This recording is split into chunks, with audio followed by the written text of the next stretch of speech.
I believe that low-risk inmates should be kept out of prison and given lower sentences if they need to be in prison. My purpose is to persuade you to agree with me and vote in favor of shorter sentences, which would result in higher revenue for the government. The average annual cost of incarceration in federal prison in 2010 was $28,284 per inmate. So I have a graph or a chart that shows the amount of expenditures for each state. We have the highest, which is the red is New York, and they're at $60,000 per inmate. It goes down to there's Minnesota and Connecticut and Washington, California. They're more like $50,000, and it eventually goes down more. But even $20,000 is still way too much to spend on just one inmate per year.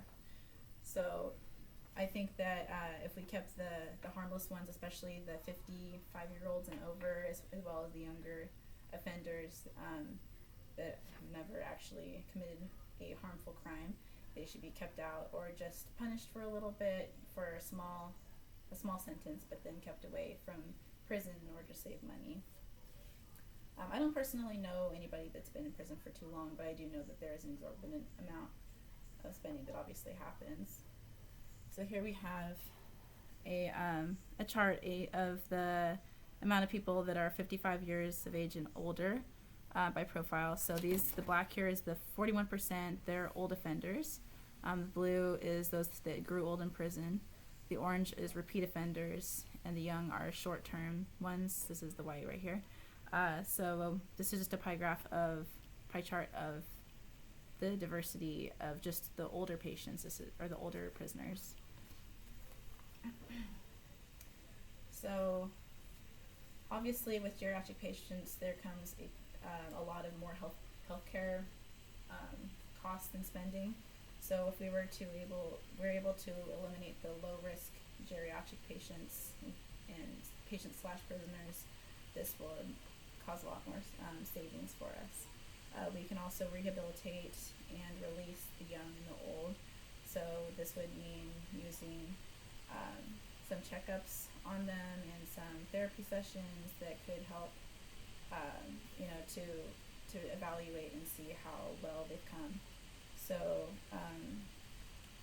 a lot of times they say that people need to be in prison because they need to pay back to society. Well, I think that they would actually pay back to society better if they, did a little bit of time to think about what they've done and everything, but are actually released sooner so that they can get back to being productive and actually paying back in a way. So, a lot of inmates have these jobs inside prison, but they only make about $1 an hour or less. Where if they were out and doing more things that were productive, they could be earning more money and creating more revenue for the United States in general.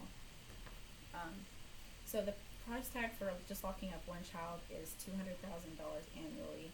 There's a boy and a girl. They both start out from the same background, but the boy chooses to harm a lot of kids. He tortures them, and he ends up being put into an adult prison at the age of 16. Whereas the girl, she admits to a lot of theft, but her sentence is a lot lower, and she ends up being sent to a rehabilitation center. And eventually, she actually rejoins with her parents at home. So there's more kids like her out there that are in rehabilitation centers. These are some of them right here. They're in a classroom setting, and they're being taught and making good use of their time. I also have another picture of people that are helping out, creating things. They're making a sign right here. This guy is supervising them. So under supervision, a lot more could be done. A lot more productivity could also be done. So I think that based on the arrestees' current actions, what they did to get arrested in the first place should be, considered a lot more, and they should be brought to a better holding unit where the punishment would fit the crime. And then some checks to be done after they're released to make sure that they are not endangering the society. There should also be some surveillance, checkups like I was saying before, and let's see.